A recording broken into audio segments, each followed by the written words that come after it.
The universe is very, very quiet. And that silence, it turns out, is one of the deepest unsolved problems in all of science. Welcome to the Sleepy Lab. Tonight, you will drift through the scale of the cosmos, through 2 trillion galaxies, through ancient stars, through a question posed over a quiet lunch in 1950 that no one has been able to answer since. We will move slowly.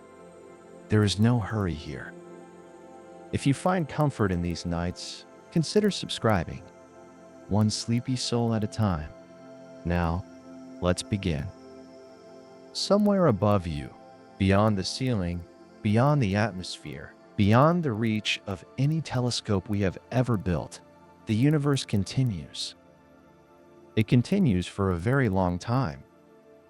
The portion we can observe, the slice of space whose light has had time to reach us, contains an estimated 2 trillion galaxies.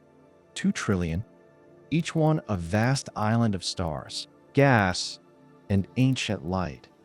Each one holding, on average, hundreds of billions of stars of its own. If you tried to count every star in the observable universe, one per second, without sleeping, without stopping, it would take longer than the current age of the universe to finish. The numbers are not meant to excite. They are simply what is there. Our own galaxy, the Milky Way, is a modest example among those 2 trillion. It holds somewhere between 200 and 400 billion stars. The uncertainty in that estimate alone spans 200 billion suns. We know the cosmos well enough to be humbled by how much we do not know. The Milky Way stretches roughly 100,000 light-years from one edge to the other. A light-year is the distance light travels in a full year, moving at about 300,000 kilometers every second. To cross our galaxy at that speed would still take 100,000 years. It is a scale the mind approaches but cannot quite hold. And within that galaxy, some stars have been burning for nearly 10 billion years. Our own sun is about 4.5 billion years old, which makes it, by cosmic standards, middle-aged. But some of its neighbors have been quietly fusing hydrogen since long before our solar system existed, long before the Earth had formed, long before there was any ground to stand on. 10 billion years is a long time for something to happen. Which brings us to a summer afternoon in 1950. The Los Alamos National Laboratory sits in the high desert of New Mexico. In those years, it was home to some of the most rigorous scientific minds of the 20th century. The physicists there were accustomed to large questions. One afternoon, Enrico Fermi was walking to lunch with a few colleagues. The conversation had turned, as conversations sometimes do, to the possibility of extraterrestrial life. There had been a cartoon in a newspaper recently, something lighthearted about flying saucers. The topic drifted, as topics do. And then, sometime during the meal, Fermi looked up and asked, quietly, something to the effect of, "Where is everybody?" It was not a dramatic moment. It was not meant to be a landmark in the history of science. It was a physicist doing what physicists do, noticing that the numbers did not add up.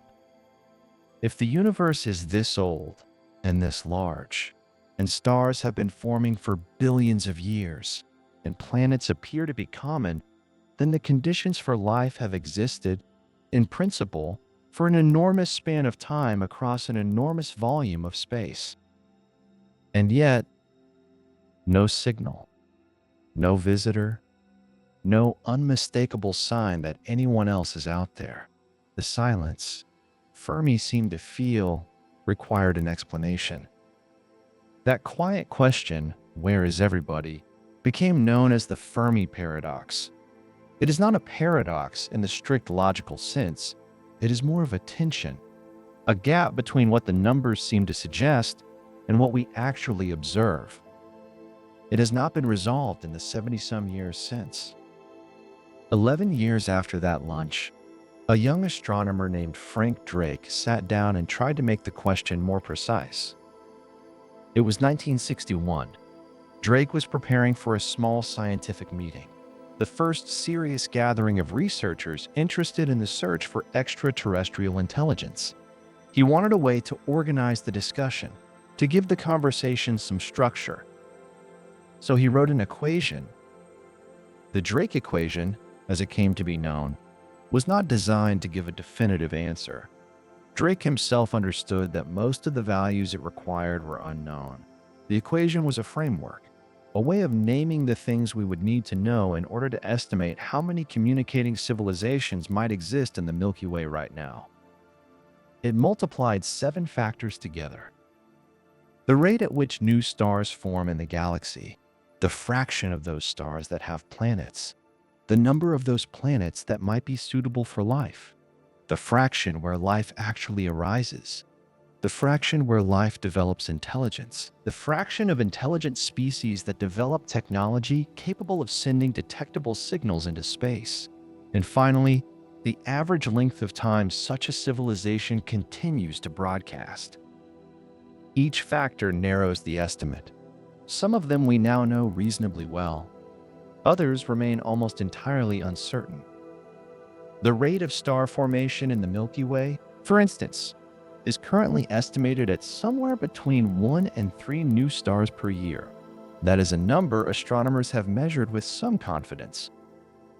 But the last factor, how long a technological civilization survives and keeps transmitting, that one no one knows. It could be a few centuries. It could be millions of years. The difference between those two possibilities changes the final estimate by many orders of magnitude. Drake's equation did not solve the paradox. It mapped it. It showed, with quiet precision, exactly where our ignorance lives. And in doing so, it made the question more serious, not less. Because even with generous assumptions, even if only a small fraction of planets develop life, and only a small fraction of those develop intelligence, the universe is old enough and large enough that the numbers still seem to suggest we should not be alone. And yet the sky is quiet. The stars burn on, indifferent and ancient, and no signal has come back. Not a confirmed one, anyway. That tension between the scale of the cosmos and the silence of our instruments is what we will sit with tonight, slowly, without urgency. There are many possible answers. Some of them are comforting, some of them are not. We will move through them gently, the way you move through the last thoughts before sleep. For now, let the number settle around you like something soft. 2 trillion galaxies, 100,000 light years of home, stars older than the ground beneath you. A question asked over lunch that the universe has not yet answered. You are lying in the middle of all of it, and the silence continues. The Drake equation did not try to answer the question. It tried to map the shape of our ignorance. Frank Drake wrote it down in 1961, before a small meeting of scientists who wanted to think carefully about the search for other minds. He arranged 7 factors in a row, each one a probability, each one a gate that life would have to pass through to become something we might one day hear from. The first factor was simple enough. How many new stars form in the Milky Way each year? The answer, as best we can measure it now, is somewhere between 1 and 3. Not a flood, a slow, steady kindling. 1 to 3 suns, each year, added to a galaxy that already holds hundreds of billions. That number feels modest until you remember how long the galaxy has been doing this. Billions of years of quiet accumulation. Star after star, each one a possible center, a possible warmth, a possible home. The second gate in Drake's equation asked how many of those stars form planets, and here, something shifted in the last few decades. For most of human history, we simply did not know whether other stars had planets at all. Our own solar system was the only example we had. It was entirely possible, not likely, but possible, that planets were rare accidents, flukes of formation that happened once and might not happen again. Then came the Kepler Space Telescope. Kepler was launched in 2009 and spent years staring at a small patch of sky, watching for the faint dimming that happens when a planet crosses in front of its star. The dimming is tiny. A planet the size of Earth passing in front of a sun-like star blocks less than 1/100% of the light. But Kepler was patient and precise, and it found thousands of planets in that one small patch of sky. The conclusion was quiet but significant. Planets are not rare. They are ordinary. They form around stars the way moons form around planets. Not always, not inevitably, but commonly as a natural consequence of how gravity and dust and time work together. As of 2024, astronomers have confirmed more than 5,500 individual exoplanets, and that number represents only the ones we have been able to verify. In the small fraction of the sky we have examined closely, the estimated total across the full galaxy runs into the billions. Billions of worlds, each one a different distance from its star, each one a different size, a different composition, a different history. Some are gas giants, vast and stormy, with no solid surface to stand on. Some are small and rocky, like our own. Some orbit so close to their star that their year lasts only a few days. Some drift so far out that their surfaces are permanently frozen. And then there's the question of the middle ground. Drake's equation included a factor for the fraction of planets that fall within the habitable zone, the range of distances from a star where conditions might allow liquid water to persist on a surface. This region is sometimes called the Goldilocks zone, a name that captures the idea without quite doing justice to how precise the balance has to be. Not too hot, not too cold. Close enough for warmth, far enough to avoid being scorched. Liquid water is not the only thing life might need, but it is the one requirement that appears again and again in the chemistry of living things. Water is a solvent of extraordinary versatility. It dissolves more substances than almost any other liquid. It moderates temperature. It carries molecules toward each other in ways that allow reactions to happen. Life, as we understand it, every form of it we have ever found, depends on it. And so the habitable zone matters, not because it guarantees life, but because it is the first condition, the first gate. Roughly half of all sun-like stars are thought to host at least one planet within that zone. Half. In a galaxy of hundreds of billions of stars, that is an enormous number of candidates. Even if only a small fraction of those planets actually develop liquid water on their surfaces, even if only a fraction of those develop chemistry complex enough to be called life, the numbers remain large. This is what the Drake equation was built to hold, not a single answer, but a structure for thinking about probability across enormous scales. Each factor narrows the field, but the field begins so wide that even aggressive narrowing leaves room for many. Drake himself, when he first ran the numbers with his colleagues in 1961, arrived at an estimate of roughly 10 communicating civilizations in the Milky Way at any given time. Others, using different assumptions, have arrived at numbers far higher, and others still have arrived at 1. Just us. The equation does not resolve the question. It clarifies where the uncertainty lives. The early factors, star formation, planet frequency, habitable zones, are now reasonably well constrained by observation. We have data. We have telescopes that have counted worlds. But the later factors remain almost entirely unknown. The fraction of habitable planets where life actually begins, the fraction of life-bearing planets where intelligence eventually emerges, the fraction of intelligent species that develop technology capable of communicating across space, and perhaps most uncertain of all, the average lifespan of such a civilization before it falls silent. That last factor carries the most weight and the most shadow. A civilization that broadcasts signals for 1,000,000 years contributes far more to the expected number than one that broadcasts for 100, and a civilization that destroys itself, or simply goes quiet, within a few centuries of developing radio technology would barely register at all. We have been broadcasting, in one form or another, for roughly 100 years. Our signals have traveled 100 light years in every direction. In a galaxy 100,000 light years wide, that is a small sphere, a bubble.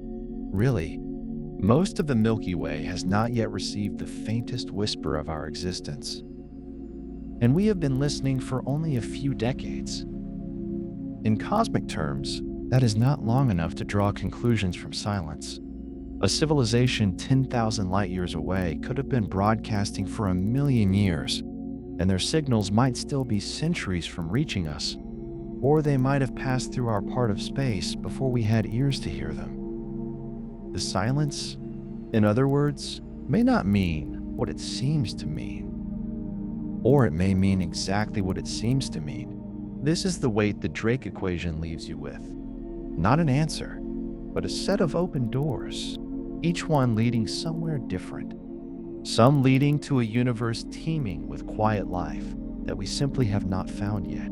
Some leading to a universe where the path from simple chemistry to a mind capable of asking questions is so improbable that it has happened only once.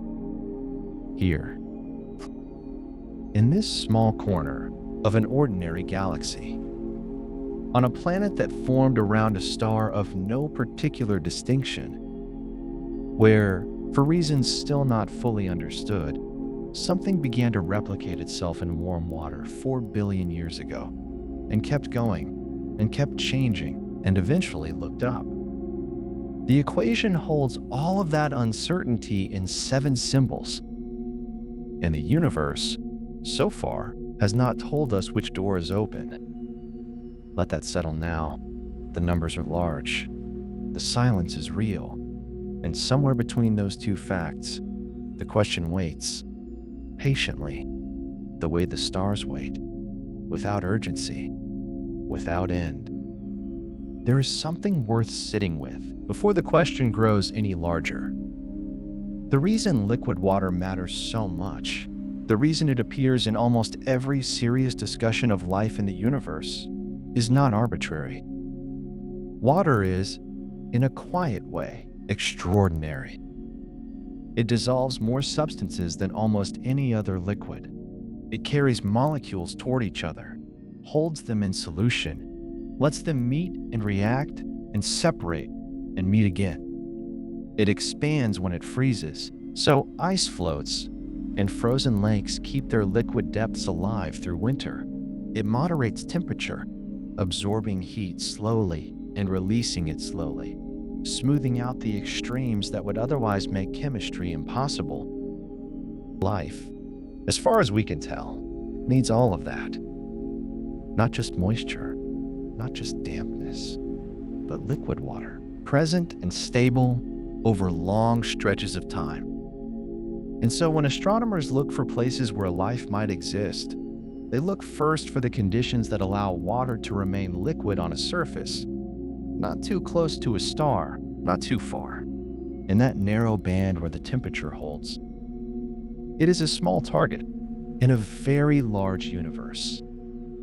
And yet, given how many stars there are, even a small target becomes common when you multiply it by hundreds of billions. So the water is probably out there, in many places. What happened next, on this particular world, is harder to account for. Roughly 4 billion years ago, in water that was likely warm and chemically rich, something began to copy itself. Not life, exactly, not yet, but molecules that could make imperfect duplicates of themselves. Molecules that, through those imperfections, could change over time, could stumble, slowly and without intention, toward greater complexity. This happened within a few 100 million years of Earth's formation, which, on a cosmic scale, is quickly, almost as soon as the surface cooled enough to hold liquid water, something in that water began the long process of becoming. But then, for a very long time, almost nothing changed. Simple cells, small, compact, without a nucleus, held the world entirely to themselves for roughly 2 billion years. 2 billion years of bacteria and archaea, of chemistry and division, of slow accumulation in shallow seas. The planet was alive, but it was not complex. Then, roughly 2 billion years after life began, something happened that remains, in some ways, still not fully explained. A cell acquired another cell inside it, or something like that. The details are still being worked out, but the result was a new kind of cell, larger, with a nucleus to hold its genetic material, with internal structures that could perform specialized tasks. The eukaryotic cell. And from that new architecture, eventually, everything visible would come. Every plant, every animal, every fungus, every organism large enough to see with the naked eye traces its lineage back to that transition. But the transition itself took 2 billion years to arrive. 2 billion years of simpler life, before the machinery for complexity was in place. And then, even after eukaryotic cells existed, multicellular life, organisms made of many cells working together, took another billion years to become established. A billion years. For cells that could cooperate to become cells that did cooperate, reliably, in organized bodies with differentiated tissues. That is not a fast process. That is not an easy step. And the time it took suggests that each of these transitions, from no life to simple life, from simple cells to complex cells, from single cells to many cells, working as one, may be genuinely rare, may require conditions and chances that do not arise on every world that has water and warmth. And then, roughly 540 million years ago, something shifted again. The Cambrian explosion. In a window that was brief by geological standards, tens of millions of years, perhaps, most of the major body plans that animals still use today appeared in the fossil record. Eyes, limbs, shells, nervous systems capable of sensing and responding to the world with something approaching intention. The ocean filled with forms that had never existed before. No one is entirely certain what triggered it. Changes in oxygen levels, shifts in ocean chemistry, ecological feedback loops that accelerated once they began. The cause is still debated, quietly, among those who study it. But the result was a world suddenly populated with complexity that had taken nearly 4 billion years to arrive. And from that complexity, over the next 500 million years, came fish, and then land animals, and then mammals, and then, in a very recent sliver of time, something that began to use tools and language and fire. Technological civilization has existed on Earth for only a few thousand years. A few thousand years, out of 4 billion.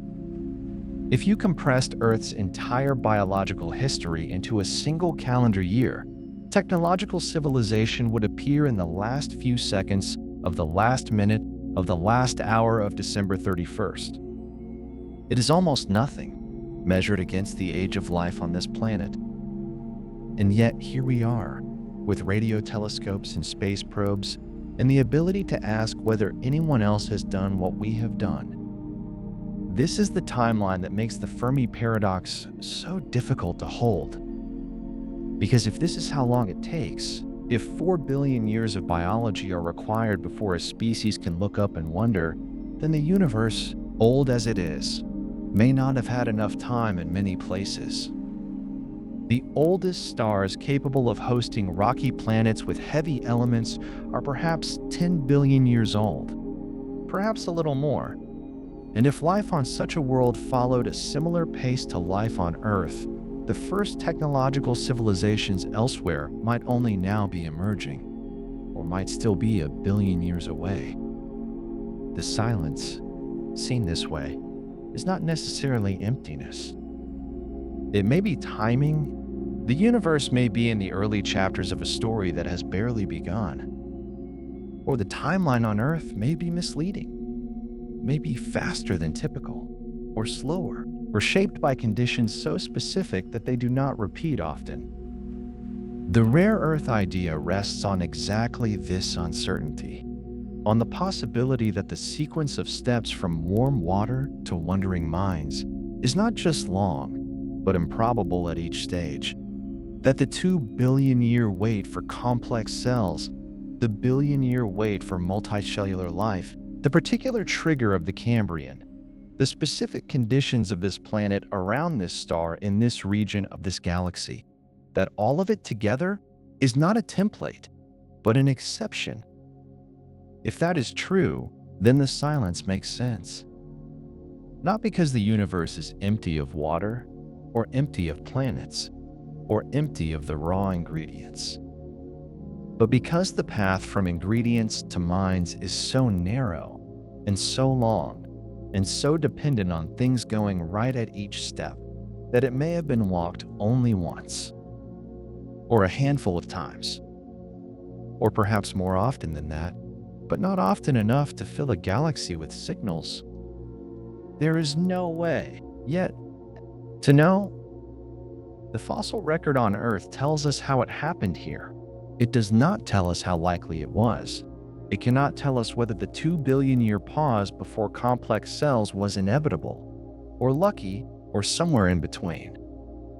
And so the question remains open. The water is probably out there. The time has probably been enough in some places.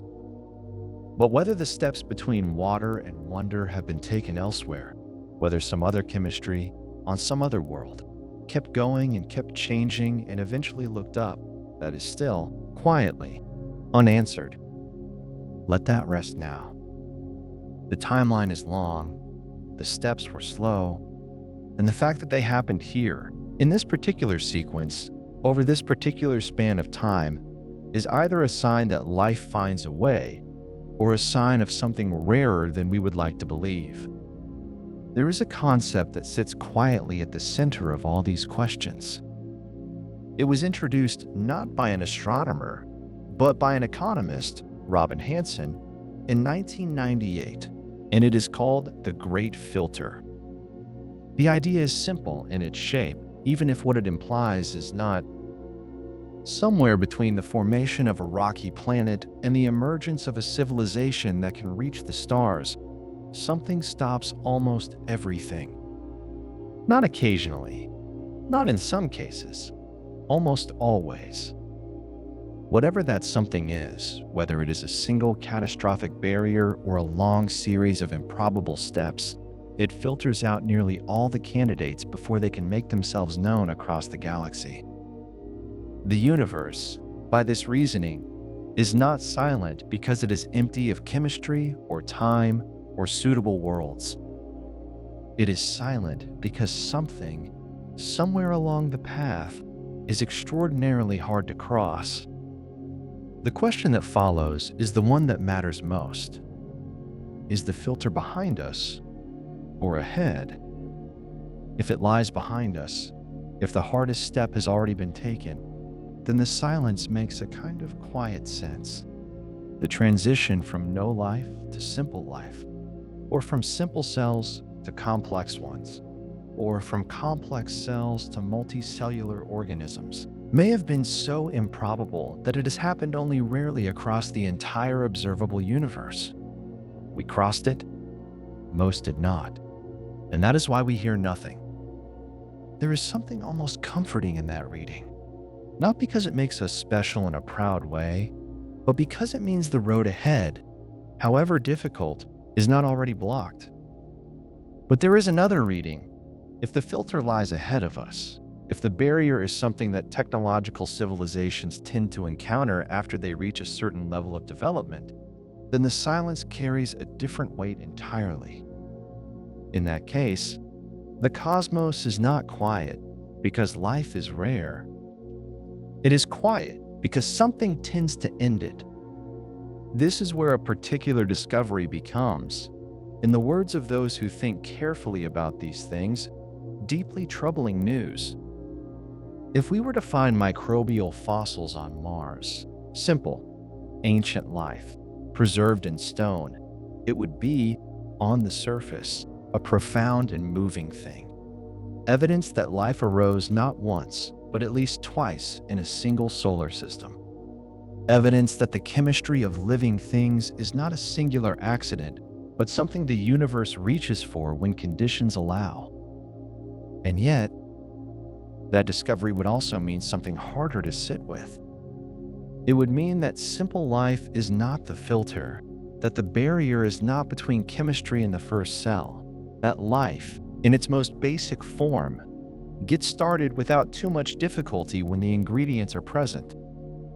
And if simple life is not the filter, then the filter must lie somewhere further along the path, somewhere between the microbe and the mind, or between the mind and the stars, or perhaps between the stars and whatever comes after. The more common simple life turns out to be, the more the silence of the cosmos pushes the filter toward us, towards something we have not yet faced, or are perhaps already approaching. That is why some researchers hold a quiet, complicated hope that Mars turns out to be truly barren. Not because they do not want to find life, but because they understand what finding it might mean. There is a calculation that makes the silence feel even harder to explain. A civilization that develops the means to travel between stars, even slowly, even cautiously, could, in principle, spread across the entire Milky Way in a span of time that is brief by cosmic standards. At just 1% of the speed of light, which is far below what some proposed propulsion concepts might eventually allow, a civilization could reach the far edge of the galaxy in roughly 10 million years. 10 million years sounds long, but the universe is approximately 14 billion years old. 10 million years is less than 1/4 of that span. It is, in the life of the cosmos, barely a pause. And the Milky Way has been here, with stars and planets and the raw materials of biology, for billions of years before our sun even formed. If even one civilization had arisen in that time, one, anywhere in the galaxy, and had chosen to expand, or to send probes, or simply to leave some durable mark on the worlds it passed through, the evidence of that expansion should, by now, be everywhere. Not hidden, not faint, everywhere. And yet, the sky is quiet. The radio surveys have found nothing confirmed. The infrared surveys have found no obvious signs of civilizations harvesting the energy of stars. The planets we have examined, however briefly, show no signs of prior visitors. The silence is not partial. It is, as far as we can tell, complete. This is what makes the Fermi paradox not just a puzzle, but something that resists easy resolution. It is not a gap in our knowledge that more data will obviously fill. It is a shape in the data we already have, the shape of an absence, and that shape is asking a question that our current understanding cannot answer. There are many ways to hold this question. Some researchers lean toward the rare Earth view, that the conditions required for complex life are so specific, so dependent on the right star and the right moon, and the right planetary neighbors and the right geological processes, that the universe may be full of simple life and nearly empty of anything more. Others lean toward the self-destruction hypothesis, that civilizations tend to reach a threshold of technological power before they have developed the wisdom to manage it. and that the silence reflects not rarity, but a recurring pattern of endings. Others still suggest that advanced civilizations may simply be invisible to us, not because they are hiding it exactly, but because the ways they communicate or exist have moved beyond the narrow band of signals we know how to look for. A civilization a billion years older than ours might no more broadcast radio waves than we send smoke signals across continents. None of these answers is settled. Each one carries its own weight, its own implications, its own quiet unease or quiet reassurance. The Great Filter does not tell us where it is. It only tells us, by the logic of the silence, that something is there. And we are left, as we so often are with the deepest questions, holding the uncertainty gently, not knowing whether the hardest part is behind us, already crossed in those slow billions of years of cellular struggle and evolutionary patience, or whether it waits somewhere ahead, in the choices that minds like ours will eventually have to make. For now, the galaxy turns. 100,000 light years of stars and dust and ancient light, most of it never touched by anything that wonders about it. Or so the silence suggests. Let that thought settle slowly. The question is real. The silence is real. And somewhere in the space between them, an answer exists, whether or not we are here long enough to find it. Rest now. The universe is patient.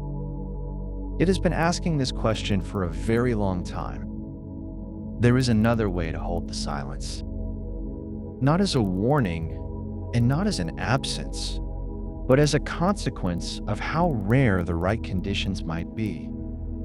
This is the quieter possibility, the one that asks not what happened to all the civilizations, but whether the conditions for complex life were ever common to begin with. In 2000, two scientists, Peter Ward and Joe Brownlee, proposed what they called the rare earth hypothesis. The idea is not that life is impossible elsewhere. It is that complex life, the kind that builds and wonders and reaches outward, may require a combination of circumstances so specific, so layered, that it almost never assembles in one place. And when you look at what Earth has going for it, the list is longer than it first appears. Begin with the moon. Our moon is unusually large relative to the planet it orbits. That size matters. The moon's gravitational pull stabilizes Earth's axial tilt, holding it within a relatively narrow range over millions of years. Without that steadying influence, the tilt could wander dramatically, shifting climates from one extreme to another on timescales that might not allow complex life to adapt. The moon, in this sense, is not just a light in the night sky. It is a kind of anchor, quiet, patient, holding the planet steady through deep time. Most planets do not have a moon like ours. Then there is Jupiter.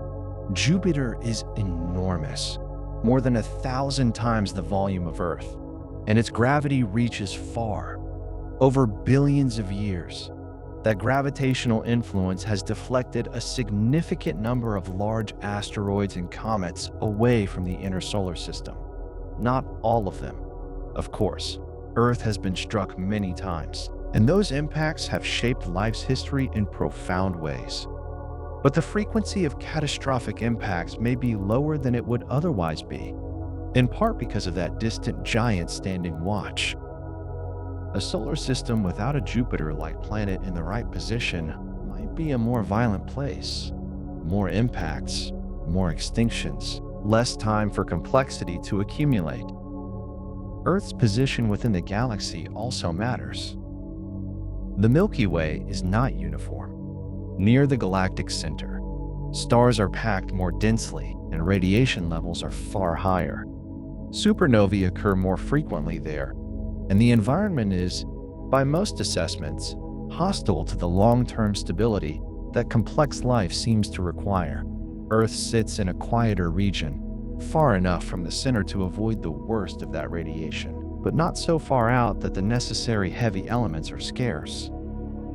This region is sometimes called the galactic habitable zone, and like the habitable zone around a star, it represents a narrow band of conditions rather than a universal availability. Most of the galaxy, by volume, may lie outside it. And then there is something happening beneath your feet, even now, so slowly you will never feel it. Plate tectonics. The surface of Earth is not a single rigid shell. It is broken into great plates that move, collide, and slide beneath one another over millions of years. This process does something remarkable for the long-term stability of the climate. It recycles carbon dioxide. Carbon is drawn out of the atmosphere by weathering, carried into the ocean, and eventually pulled down into the mantle at subduction zones, where it is released again through volcanic activity. This cycle acts as a kind of thermostat, regulating temperature over geological timescales. Without it, carbon dioxide could accumulate unchecked or be stripped away entirely. Either extreme would make the surface inhospitable. Plate tectonics has not been confirmed on most other rocky planets we have observed. Mars shows signs of ancient volcanic activity, but appears geologically quiet now. Venus, similar in size to Earth, seems to lack the kind of active plate recycling that keeps our climate in balance. Whether plate tectonics is common or rare across the universe, we do not yet know. But its presence on Earth may be one more item on a long list of conditions that had to be met. The rare Earth hypothesis does not claim that simple life is rare. Microbial life, the kind that persisted on Earth for billions of years before anything more complex appeared, may be widespread, but the jump from simple to complex, from single cells to multicellular organisms, from organisms to minds, may require a scaffold of conditions that rarely holds together long enough. If that is true, the silence makes a different kind of sense. Not because civilizations rose and fell, not because something filtered them out, but because the conditions for their emergence were never common to begin with. The universe may be full of worlds where life began and stalled, where the chemistry worked, but the geology did not, where the star was too volatile, or the moon too small, or the neighboring giant planet was in the wrong orbit, and Earth, by this account, is not typical. It is an outlier, a place where an unusual number of things went right over an unusual span of time. That thought can be held two ways. It can feel isolating, the sense that we are alone, not by accident, but by the deep arithmetic of improbability. Or it can feel like something closer to wonder, that this particular arrangement of rock and water and atmosphere circling this particular star in this particular corner of a quiet galaxy produced something that lies here now, in the dark, thinking about it. Both feelings are honest. There is one more possibility worth resting with tonight, one that does not require life to be rare or civilizations to have destroyed themselves. One that is, in its own way, the strangest of all. The zoo hypothesis. The idea is simple to state, though its implications are not. Perhaps advanced civilizations are already aware of Earth. Perhaps they have been for some time, and perhaps they have chosen, deliberately, not to make contact. Not because they are hostile, not because they are indifferent, but because they are watching, allowing life here to develop on its own terms, without interference, the way a careful observer might study something fragile and irreplaceable without disturbing it. Under this hypothesis, the silence is not an absence, it is a policy. There is no way, at present, to distinguish a universe that contains no other civilizations from a universe in which other civilizations have agreed to leave us alone. The observable predictions are identical. We would see what we see either way. That is part of what makes the zoo hypothesis difficult to evaluate scientifically. It is coherent. It is not obviously wrong, but it rests on assumptions about the behavior and motivations of minds we have never encountered, which places it in a different category from hypotheses we can test. Still, it lingers, the possibility that the silence is chosen rather than natural, that some way, at a distance we cannot measure, something is paying attention. Whether that thought is comforting or unsettling may depend on the night. Let it settle without needing to resolve. The rare Earth view and the zoo view sit at opposite ends of a spectrum. One says we may be nearly alone. The other says we may be observed. Between them and alongside them are dozens of other possibilities, each with its own logic, each consistent with what we can and cannot see. The universe does not yet tell us which one is true. It only continues, vast and quiet, turning through its billions of years, holding the answer somewhere in the dark between the stars. And you are here, in this small, warm place, part of whatever the answer turns out to be. Rest now. The question will still be there in the morning.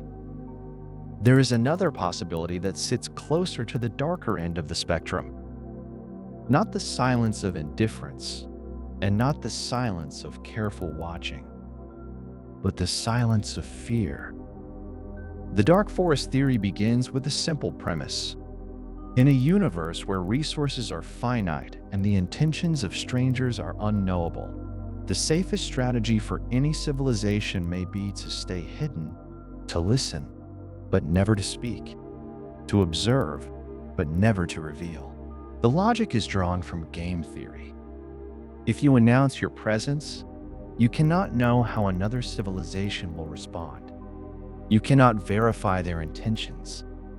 You cannot be certain they will not see you as a competitor, a threat, or simply a source of resources to be absorbed.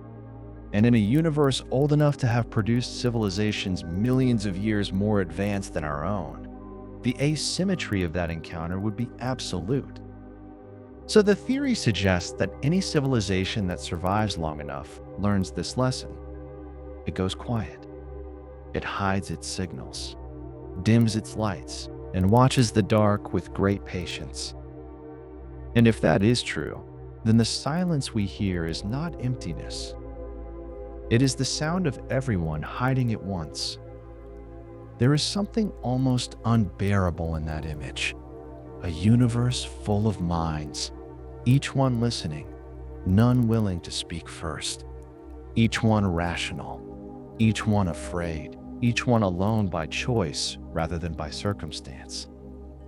Whether the theory is correct is another matter. It rests on assumptions about universal scarcity and universal self-interest that may not hold across all possible minds. But as a logical structure, it is difficult to dismiss entirely. And then there is a hypothesis that takes the darkness further still. The Berserker hypothesis proposes something quieter and more mechanical. It suggests that somewhere in the history of the galaxy, a civilization built self-replicating probes, machines designed to spread through space, to replicate using available materials, and to eliminate any potential competitors before they could become a threat.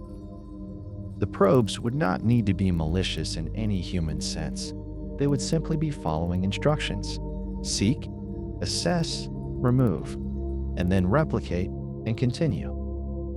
If such probes existed and were efficient, they could have swept through the Milky Way many times over in the billions of years available to them. Any civilization that rose above a certain threshold of detectability would be found and silenced.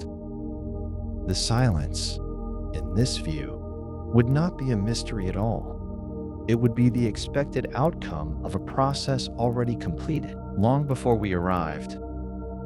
This is not a comfortable thought to hold, and there's no evidence for it. It remains a hypothesis, one of many, but it illustrates how the Fermi paradox can lead the mind into genuinely strange territory. Following the logic, wherever it goes. Let it pass gently now. It is only one possibility among many. There is a softer strangeness in the planetarium hypothesis. This one suggests that the universe we observe may not be the universe as it truly is, that what we see when we look at the night sky, the galaxies, the distances, the silence, may be a constructed view, a kind of enclosure designed or arranged to give the impression of emptiness while concealing what actually lies beyond. It is related to, but distinct from, the simulation hypothesis. The planetarium version does not necessarily require that we ourselves are simulated, only that our window onto the cosmos has been carefully managed, that the apparent absence of other civilizations is not a feature of reality, but a feature of what we are permitted to see. It is, by its nature, almost impossible to test. A sufficiently complete enclosure would be indistinguishable from the real thing, and that very untestability is part of why it sits at the edge of what science can address. Still, it is worth holding for a moment. The idea that the silence might be curated rather than real, that the darkness between the stars might be, in some sense, a painted backdrop.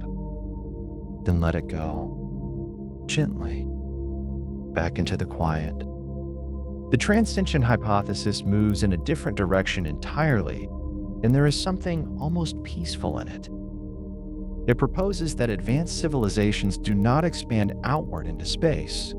They expand inward, toward smaller scales, greater complexity, deeper inner worlds, toward the miniaturization of computation, the compression of experience, the exploration of inner space rather than outer space.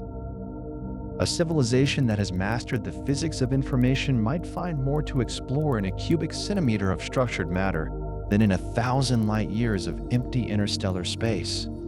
The universe of the very small, quantum systems, molecular computation, the architecture of mind itself, may offer more richness than the cold distances between stars. If this is true, then advanced civilizations would not be visible to us, not because they are hiding and not because they are gone, but because they have turned their attention somewhere we are not yet able to look. They would be present, in a sense, folded inward, quiet, not from fear or destruction, but from a kind of depth we have not yet imagined. There is something restful in that thought, the idea that the silence might reflect not absence, but a different kind of fullness, a richness turned away from the sky and towards something interior and intricate. Let that settle. And now, alongside all of these theories, there is the long, patient work of actually listening. Since 1960, the search for extraterrestrial intelligence, known as SETI, has been conducting systematic surveys of the sky, looking for signals that might indicate the presence of another technological civilization. Radio waves, traveling at the speed of light, seem the natural medium. They pass through interstellar space with relatively little interference. They require no exotic physics to produce or detect. Any civilization capable of building a radio telescope could, in principle, send or receive them. The first modern search began in April of 1960 at the National Radio Astronomy Observatory in Green Bank, West Virginia. A young astronomer named Frank Drake pointed a radio telescope at two nearby sun-like stars, Tau Ceti and Epsilon Eridani, and listened for 80 hours. He heard nothing that could be confirmed as artificial. But the act itself was significant. For the first time in human history, a deliberate, systematic attempt had been made to detect another civilization, not through mythology or philosophy or mathematics alone, but through an instrument pointed at the sky, recording what was actually there. Project Ozma, as it was called, lasted only a few months, but it established a template that has been followed and refined ever since. Larger telescopes, broader frequency ranges, more sensitive receivers, more sophisticated signal processing. The search has grown steadily more capable over the decades. And still, after more than 60 years of listening, no confirmed signal has been found. That silence is not a failure. Exactly. It is data. It tells us something. Even if what it tells us is not yet fully understood, it narrows certain possibilities and leaves others open.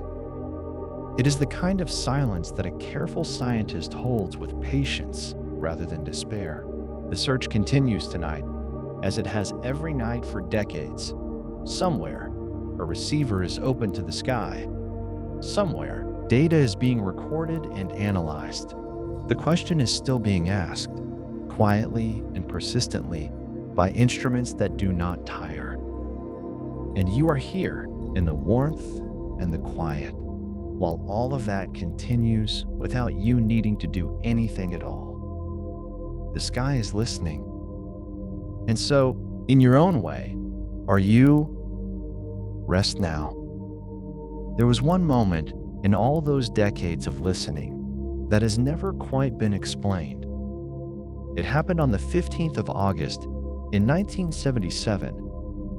A radio telescope in Ohio, part of a project called Big Ear, was scanning the sky in a slow, methodical sweep. It was not looking for anything in particular. It was simply listening, the way the search always listens, with patience and without expectation. And then something arrived. A signal, narrow in frequency, strong, and rising and falling in exactly the way a genuine extraterrestrial transmission would be expected to rise and fall as the Earth rotated and the telescope's beam drifted across the sky. It lasted 72 seconds. It fit the profile so precisely that the astronomer reviewing the data the following day circled it on the printout and wrote a single word in the margin. Wow. That is how it has been known ever since. The wow signal. It remains, as far as anyone can tell, the most anomalous candidate signal ever recorded in the history of the search. Not because it was confirmed, but because it was never explained away. Either natural sources were considered and found wanting. Satellites, ground interference, known astronomical phenomena. None of them fit cleanly. What fit cleanly was the hypothesis that something, somewhere, had transmitted on a frequency long considered a natural candidate for interstellar communication. And then it was gone. Follow-up observations began almost immediately and have continued, in various forms, for decades. The same coordinates have been revisited with larger instruments, more sensitive receivers, longer observation windows. Nothing matching the original signal has ever been detected again. Not once. It may have been a natural phenomenon not yet understood. It may have been a brief, one-time transmission from a source that has since gone quiet. It may have been interference of a kind that has never recurred. The honest answer is that no one knows. The signal sits in the record, unexplained, neither confirmed nor dismissed. A single data point that the universe has so far declined to clarify. And so the search holds it gently, the way you hold something fragile, not gripping, not discarding, just keeping it close, in case it one day makes sense. There is something else worth sitting with, as you rest here in the quiet. Any signal traveling through space travels at the speed of light. That is the universal speed limit. As far as we know, nothing carrying information moves faster, and light, for all its swiftness, takes time to cross the distances involved. A signal from a civilization 1,000 light years away would take 1,000 years to reach us. By the time it arrived, the civilization that sent it might look entirely different or might no longer exist at all. We would be hearing a voice from 1,000 years in the past, the way starlight reaching your eyes tonight left its source long before you were born. The wow signal, if it was real, if it was sent, we do not know how far it traveled. We do not know how old it was when it arrived. We only know that something reached us, briefly, and then the sky went quiet again. This is one of the stranger aspects of listening across interstellar distances. We are not hearing the universe as it is. We are hearing it as it was. Every signal, every photon, every radio wave carries a timestamp from its origin, and that timestamp may be ancient by the time it reaches us. The reverse is also true. Earth has been broadcasting radio waves for roughly a century now. Television signals, military radar, satellite transmissions, the accumulated electromagnetic noise of a technological civilization going about its business. All of that has been leaking into space at the speed of light since the early 20th century. And it has not traveled very far. The sphere of signals we have sent into the universe, sometimes called our radio bubble, extends only about 100 light years in every direction. 100 light years sounds like a great distance. In human terms, it is almost incomprehensible. But the Milky Way is 100,000 light years across. Our radio bubble is roughly 1,000th of the galaxy's diameter. Most of the Milky Way has not yet received a single signal from Earth. The stars in the outer arms, the ancient stars near the galactic center, the hundreds of billions of stellar systems scattered across the disk, none of them have heard us yet. Our presence, our century of broadcasting, our entire technological history, it has barely whispered into the neighborhood immediately surrounding our sun. If there is a civilization 2,000 light years away, they have no idea we exist. They are looking at a sky in which Earth is simply a quiet, unremarkable planet orbiting an ordinary star. They would have no reason to point an instrument at us, no reason to listen, no reason to send a signal in our direction. And we would have no reason to expect one from them. This is part of what makes the silence so difficult to interpret. We have been listening for a few decades. We have been broadcasting for about a century. We occupy a small corner of one galaxy among 2 trillion. The window of time in which 2 civilizations might both exist, both be transmitting, both be pointing instruments at each other across the right distance, at the right frequency, at the right moment. That window may be extraordinarily narrow. Or it may not be narrow at all, and the silence means something else entirely. There is no way, from where we stand, to be certain which it is. What we can say is this: the search is young, the instruments are improving, the sky is vast, and we have surveyed only a small fraction of it with the sensitivity required to detect the kinds of signals we know how to look for. There may be signals we do not yet know how to look for at all. And somewhere in that vast, quiet sky, the radio bubble is still expanding, moving outward at the speed of light, carrying the faint electromagnetic trace of everything humanity has ever broadcast, carrying it into the dark, towards stars that will not receive it for centuries or millennia. It is a strange kind of message in a bottle, sent without a specific address, without certainty that anyone is there to receive it, without any expectation of a reply within a human lifetime. And yet it travels, quietly, steadily, in every direction at once, spreading through the interstellar medium, growing thinner with distance, but never quite stopping. The universe is under no obligation to answer, but the message is out there, moving through the dark between the stars, as it has been since before most people alive today were born. You do not need to think about any of this right now. The search is continuing without you. The radio bubble is expanding without you. Somewhere, a telescope is open to the sky, and the data is being recorded, and the question is still being asked by instruments that do not sleep and do not tire. And you are here, warm, and still, and very close to sleep. The universe is old, and wide, and mostly quiet. And in this moment, so are you. Let the quiet settle around you now. There is nothing you need to do, nothing you need to understand. The questions will still be there in the morning, patient and unhurried, the way the best questions always are. Rest. There is something older than any star, something that has been traveling since before the first light ever existed in the universe.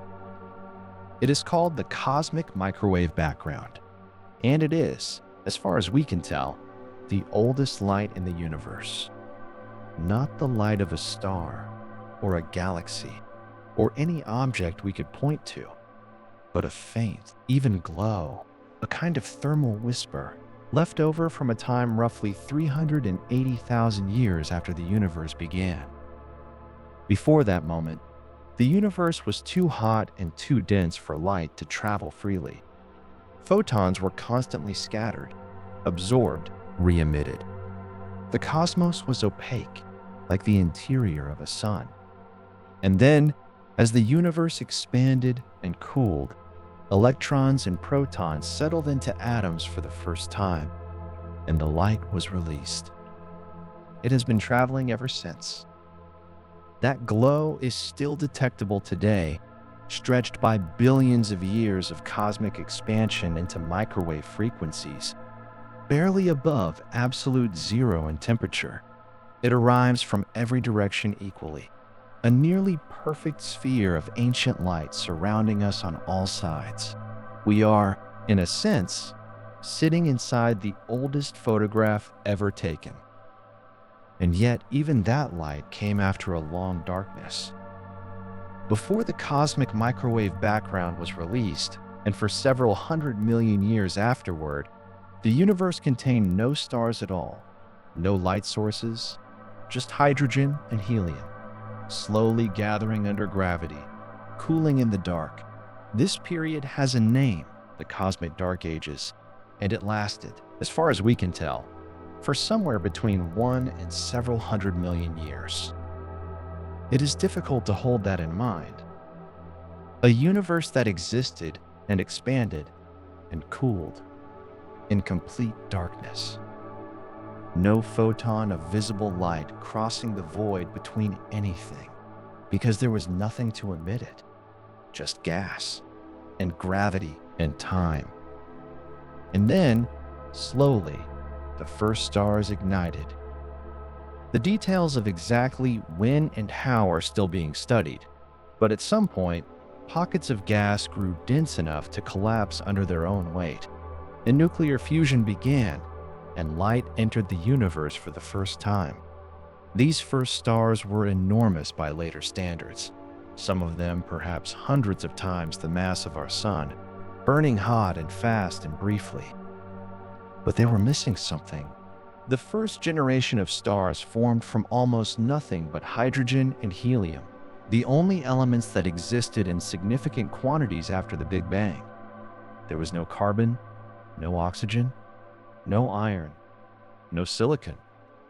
None of the heavier elements that rocky planets are made of, that biology depends on, that make up the ground beneath a living thing's feet. Those elements had to be made. And they were made inside stars.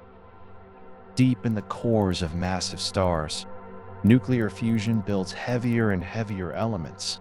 Hydrogen fuses into helium, helium into carbon, carbon into oxygen, neon, silicon, and eventually iron. Iron is where fusion stops producing energy, and when an iron core forms at the center of a massive star, the star collapses in on itself in a fraction of a second, and then rebounds in one of the most energetic events in the known universe, a supernova. In that explosion, elements heavier than iron are forged, and all of it, the carbon, the oxygen, the iron, the calcium, the phosphorus, is scattered outward into the surrounding space. Slowly, over millions of years, that enriched gas mixes with the interstellar medium, and eventually, it is drawn into new clouds, new collapses, new stars, and this time, those stars can form rocky planets around them. planets with the raw materials for chemistry, for geology, for, perhaps, biology. This is why the universe needed time. Not just the time for stars to form, but the time for stars to live and die and seed the galaxy with the elements that make complexity possible. The first generation of stars could not have hosted life as we understand it. The second generation, perhaps, was closer. By the third or fourth generation, the conditions were beginning to approach what we find in our own solar system. Our sun is a later generation star. The iron in the core of the Earth, the carbon in every living cell, the oxygen in the air above the ground where you are lying now, all of it was forged in stars that died before our sun was born. We are, in the most literal sense, made of what was left behind. And this raises a quiet possibility. If the heavy elements needed for life took several generations of stellar death to accumulate, then the universe may have spent its first several billion years simply not yet ready for biology. The oldest stars in the Milky Way are nearly 10 billion years old. Our sun is about 4.5 billion years old. There may have been a window, a long, slow preparation, before the galaxy was chemically ready to support the kind of life we know. Which means the silence of the early universe may have been, in part, simply a matter of timing. But there is another possibility, quieter still. Life, once it begins, may not stay where it started. The hypothesis is called panspermia, and it proposes that life, or the chemical precursors to life, can travel between worlds, not by any intention, but by accident, by the ordinary violence of the cosmos.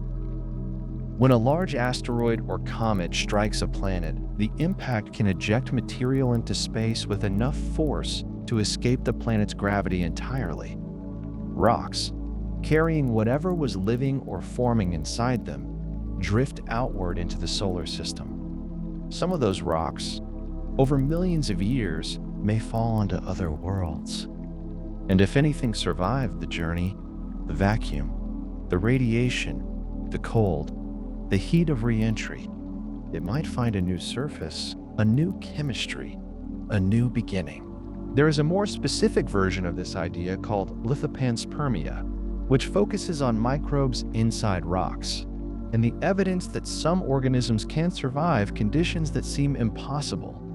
Tardigrades, for instance, small, almost featureless animals found in nearly every environment on Earth, can survive vacuum, extreme radiation, temperatures close to absolute zero, and temperatures well above boiling. They enter a kind of suspended state and simply wait. We do not know whether any organism has ever traveled between star systems. The distances are vast, and the journey would take millions of years, even for the nearest stars. But within a solar system, the distances are smaller, and the timescales more plausible. It is possible, not confirmed, but possible, that life on Earth and life on Mars, if it ever existed there, share a common origin. That one seeded the other, or that both were seeded by something else entirely. The universe, it turns out, is not a collection of isolated worlds. It is a system, connected by gravity and time and the slow drift of matter between places. What forms in one location does not necessarily stay there. And so the question of where life began and how it spread, and whether it is rare or common, that question is woven into the deep history of the cosmos itself, into the deaths of stars, and the cooling of gas clouds, and the long dark ages before the first light. All of that happened before the Earth existed. All of that was preparation. In a sense, though the universe had no intention of preparing anything, it simply unfolded, the way it always has, slowly, and without hurry, and without any awareness of what it was making possible. And you are part of what it made possible. Here, now, in the quiet. Let that settle gently. You do not need to follow the thought any further. The stars are still out there, doing what they have always done. And you are here, warm and still, drifting towards sleep. There is a specific kind of life on Earth that seems almost impossible. A creature so small it is invisible to the naked eye, so resilient that it has survived conditions that would end almost anything else we know of. It is called a tardigrade, and it can survive the vacuum of open space. It can endure radiation levels that would be lethal to nearly every other organism on this planet. It can be frozen, dried to almost nothing, and then, given water and warmth, resume living as though nothing had happened. We do not fully understand how it does this. What we do know is that its existence matters to a particular idea about life in the cosmos. The idea that life, once it begins somewhere, does not necessarily stay there. This is the more specific version of that idea, lithopanspermia. The proposal is quiet in its implications, but vast. When a large asteroid or comet strikes a planet with enough force, they can eject fragments of rock into space, not just dust, but solid pieces, sometimes meters across. And inside those rocks, sheltered from the worst of the radiation, shielded by the stone itself, microbes might survive. Not for days, for millions of years, drifting through the dark between worlds. The mathematics of this are not entirely unfavorable. Rocks from Mars have been found on Earth. We know the journey is possible in at least one direction. We know that some organisms can endure the cold and the vacuum and the slow bombardment of cosmic rays, at least for a time. Whether any of them have ever completed such a journey and found a new home, that we do not know. But the possibility sits there, patient and unresolved, the way so many things in this story do. And so life, if it exists elsewhere, may not have arisen independently on every world that holds it. It may have traveled, carried inside stone, across distances that take millions of years to cross, arriving somewhere new and finding conditions just hospitable enough to continue. The universe, in this picture, is not a collection of separate experiments. It is something more like a single, slow, interconnected process, seeding itself across time. Whether that makes life more common or less common, whether it concentrates life in clusters or spreads it thin, we genuinely do not know. What we do know is that the question of life in the cosmos is older and stranger and more tangled than it first appears. And the silence, when we look outward, is still there. There is a framework that astronomers and theorists sometimes use when thinking about what a civilization might look like from a distance. It was proposed in 1964 by a Soviet astronomer named Nikolai Kardashev. The idea is simple in structure, though enormous in scope. A civilization can be ranked, roughly, by how much energy it uses. A Type 1 civilization uses the full energy available on its home planet, all the sunlight that falls on its surface, all the wind and heat and chemical energy its world can offer. We are not yet a Type 1 civilization. We use a fraction of what reaches Earth from the sun alone. A Type 2 civilization uses the full energy output of its star. Not just the light that falls on one planet, but all of it. The entire radiant output of a star, captured and used.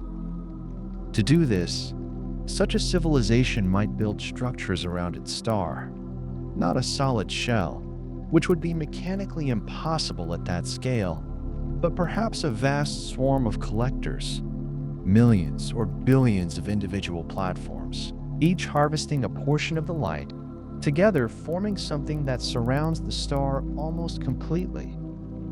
This is sometimes called a Dyson swarm, after the physicist Freeman Dyson, who described the concept in 1960. A structure like this would have a signature. A star wrapped in such a swarm would appear dimmer in visible light than its size and temperature would suggest, but it would glow in infrared. The energy absorbed by the collectors would eventually be radiated away as heat, and that heat would be detectable, in principle, from very far away. This is what astronomers call a technosignature, a sign not of biology, but of technology, something that could not easily be explained by natural processes alone. A Type 3 civilization uses the energy of an entire galaxy. It is almost impossible to hold this in mind as a concrete image. 100 billion stars, each one harnessed, the light of an entire galaxy, flowing through structures and systems built by minds. From Earth, such a civilization might be visible across cosmological distances. A galaxy that glows strangely in infrared, that dims in ways inconsistent with its stellar population, that shows patterns no natural process would produce. We have looked in surveys of nearby galaxies and in catalogs of millions of objects across the sky. Astronomers have searched for the signatures that a Type 2 or Type 3 civilization might leave behind. As of now, nothing confirmed has been found. No galaxy glowing with the unmistakable warmth of a billion harvested stars. No star surrounded by the infrared haze of a completed Dyson swarm. The surveys are not exhaustive. The universe is large, and our instruments have limits. And there are ways a civilization might hide its energy use that we have not thought of. But the absence is still notable. There was a moment, not long ago in the history of this search, when a single star drew unusual attention. It sits in the constellation Cygnus, roughly 1,400 light-years from here. Its catalog name is KIC 8462852. Though it is sometimes called Tabby Star, after the astronomer Tabetha Boyajian, who led the team that first studied its strange behavior. The star dims, not in the smooth, regular way a planet crossing in front of it would cause, but in irregular, asymmetric dips, sometimes losing more than 20% of its brightness for days at a time, then recovering, then dimming again in patterns that did not repeat cleanly. For a brief period, the megastructure hypothesis was discussed seriously, not as a certainty, but as one possibility among several that the data did not immediately rule out. A Dyson swarm under construction, perhaps incomplete, irregular, casting uneven shadows as it grew. The idea was treated carefully by the scientists involved. It was not the favored explanation, but it was not dismissed without examination. In the years since, the evidence has shifted toward natural explanations.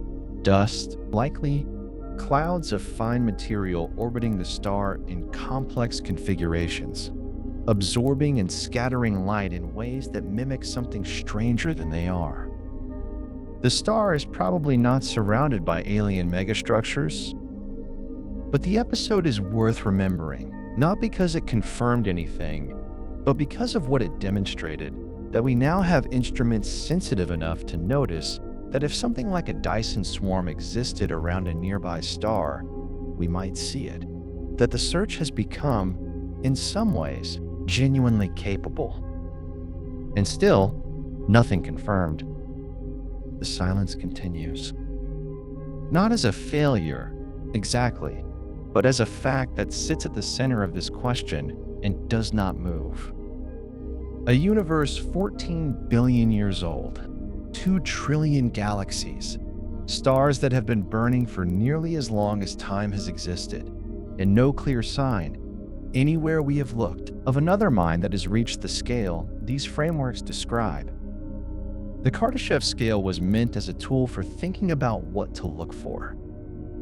It has also become, quietly, a measure of the silence. Because if Type 3 civilizations exist, If even a handful of them arose in the long history of this galaxy, their signatures should be visible. Their energy use would be written into the light of the sky. And the sky, so far, has not shown us that. It has shown us something else instead, something harder to name, a vastness that is either empty of minds or full of them in ways we have not yet learned to see.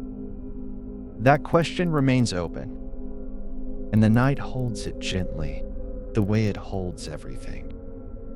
There is another way to listen for life in the cosmos, not just with radio dishes pointed at the sky, waiting for a pattern in the noise, but with a broader kind of attention, one that looks for any trace of technology, anywhere it might leave a mark. Scientists call these technosignatures. The word is simple enough. A technosignature is any detectable sign that something built, something engineered, something intentional has altered the universe in a way that nature alone would not. Radio signals are one kind, but the category is much wider than that. A civilization burning fossil fuels at a planetary scale might leave chemical traces in its atmosphere. Nitrogen dioxide, certain industrial compounds, gases that biology alone does not produce in those proportions. A civilization harvesting a star's full energy might surround it with structures that absorb visible light and re-emit it as heat, leaving a warm infrared glow where a bright star should be. A civilization communicating across interstellar distances might use tightly focused laser pulses, brief and precise, cutting through the dark between worlds. Any of these would be a signature, a mark left not by nature, but by intention. And the search has quietly expanded to include all of them. There is a related category, softer and older, biosignatures, signs not of technology, but of life itself. If a planet's atmosphere holds oxygen in significant quantities, that is unusual. Oxygen is chemically reactive. It bonds readily with rocks and metals and disappears from the air unless something is continuously replenishing it. On Earth, that something is photosynthesis, billions of organisms quietly exhaling. But oxygen alone is not enough to be certain. There are abiotic processes that can produce it in small amounts. What draws more attention is a combination, oxygen alongside methane. For instance, these two gases react with each other and destroy each other relatively quickly. If both are present at the same time, in measurable quantities, something must be producing both of them continuously. That something, as far as we understand chemistry, is most likely biological. Add nitrous oxide to that mixture, and the case grows quieter but more compelling.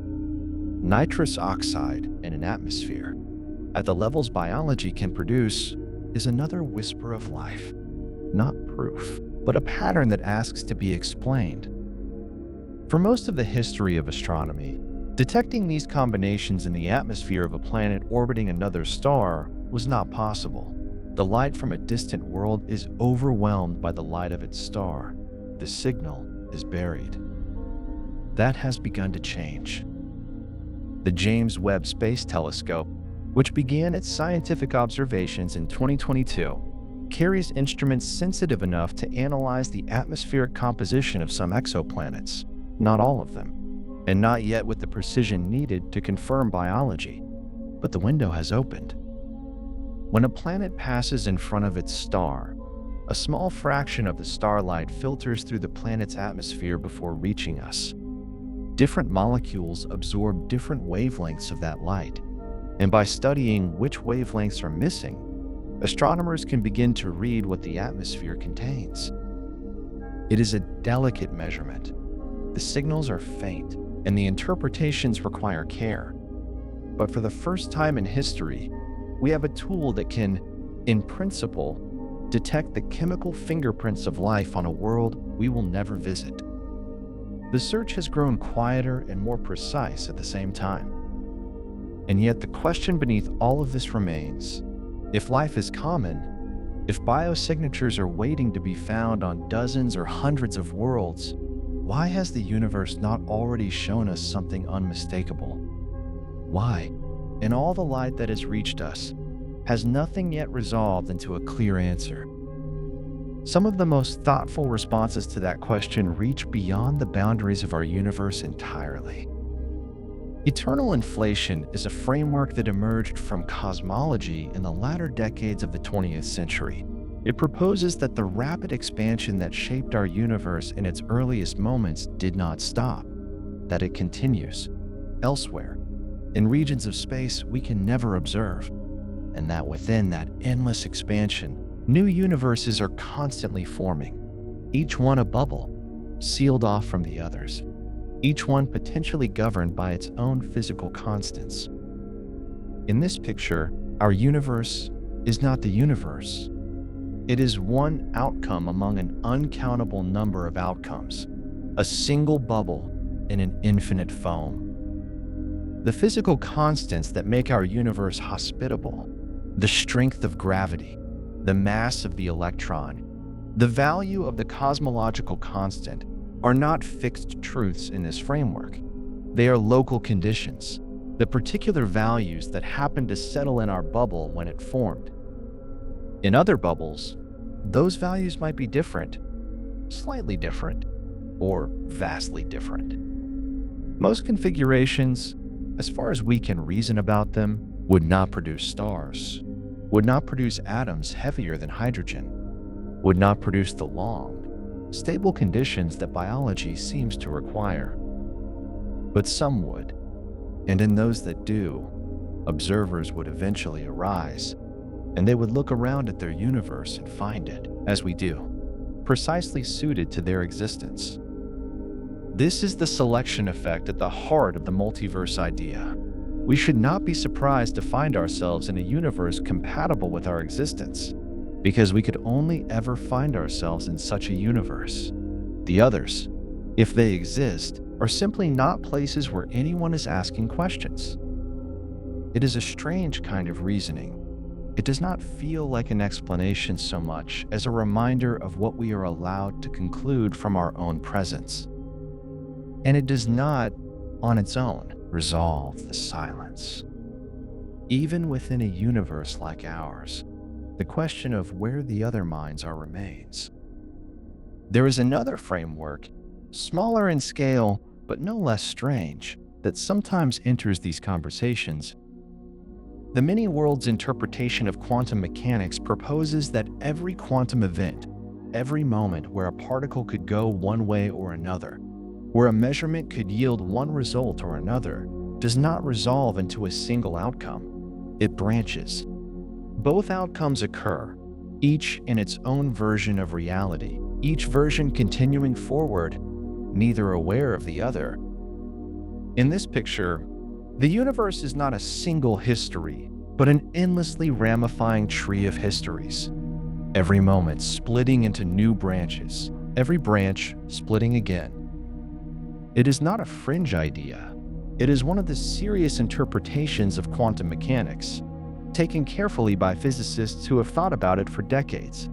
It simply has no observational test that distinguishes it from other interpretations. The branches, if they exist, do not communicate. What it means for the Fermi paradox is subtle. If every possible outcome occurs somewhere in the branching structure of reality, then civilizations that destroy themselves do so in some branches and survive in others. The silence we observe is the silence of our particular branch. Other branches may be full of signals we will never receive. Or perhaps not. The many worlds interpretation does not change the probabilities we calculate. It only reframes what those probabilities mean. These frameworks, eternal inflation, the multiverse, the branching of quantum histories, share something in common.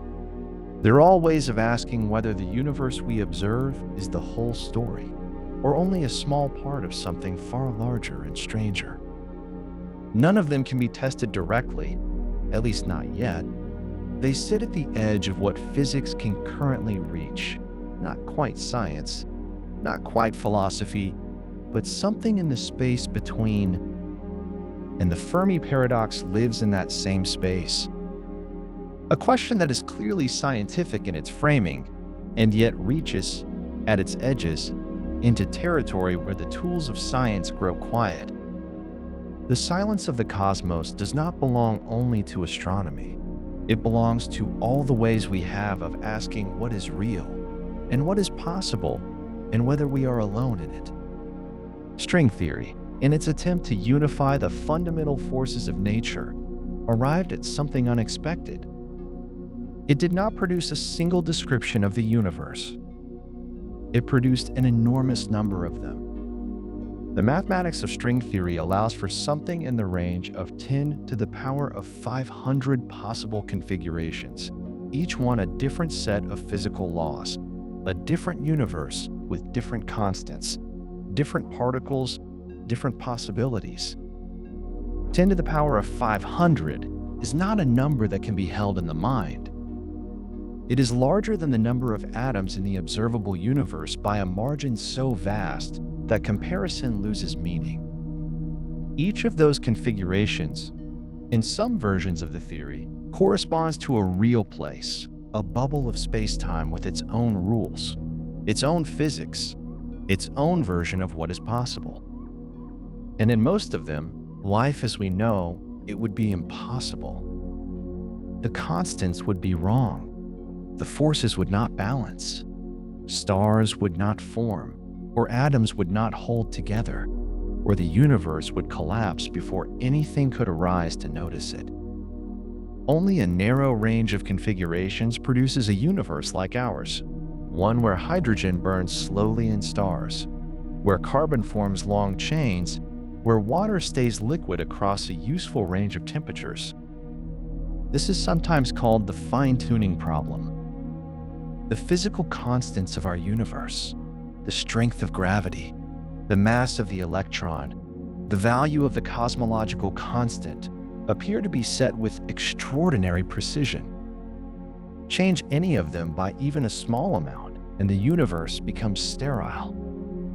The cosmological constant, which governs the rate at which the universe expands, is perhaps the most striking example. Its observed value is almost unimaginably small, far smaller than the equations of quantum field theory would naturally predict. If it were even slightly larger, the universe would have expanded too quickly for galaxies to form. If it were slightly smaller, or negative, the universe might have collapsed long ago. The fact that it sits where it does, in the narrow range that permits structure, and stars, and eventually minds, is either a remarkable coincidence, or it is not a coincidence at all. The multiverse offers one kind of answer. If there are enough universes with enough variation in their constants, then some of them will simply happen to have the right values, not by design, but by the same logic that says if you shuffle a deck of cards enough times, any arrangement will eventually appear. We find ourselves in a universe compatible with our existence because we could not find ourselves in any other kind. This is the anthropic principle, applied quietly and without drama. It does not say the universe was made for us. It says only that we are here, and so the universe we observe must be the kind that permits us to be here. Whether that is a satisfying answer depends on what kind of answer you were looking for. None of these frameworks, string theory's landscape, eternal inflation, the branching of quantum histories, can currently be tested in any direct way. There is no observation we can make, no experiment we can run that would confirm or rule them out. They remain at the boundary between physics and philosophy, held there not by lack of imagination, but by the limits of what evidence can reach. And so the Fermi paradox, which began as a question about radio signals and civilizations, has drifted into this same uncertain territory, where the silence of the cosmos meets the silence of the untestable. And both ask the same thing: in different languages. Why here? Why us? Why anything at all? There is one class of answers to the Fermi paradox that does not require exotic physics or hidden dimensions. It requires only that civilizations, when they reach a certain level of power, tend not to survive it. This is perhaps the most sobering possibility of all. Not that life is rare, not that intelligence is rare, but that the distance between a civilization capable of reaching the stars and a civilization that actually does so is crossed by very few. Because something happens in between. The same ingenuity that builds radio telescopes also builds weapons capable of ending everything. Nuclear weapons represent one such threshold, the point at which a species acquires the ability to destroy its own biosphere in a matter of hours. Humanity crossed that threshold in the middle of the 20th century and has lived with it ever since. Engineered pathogens represent another.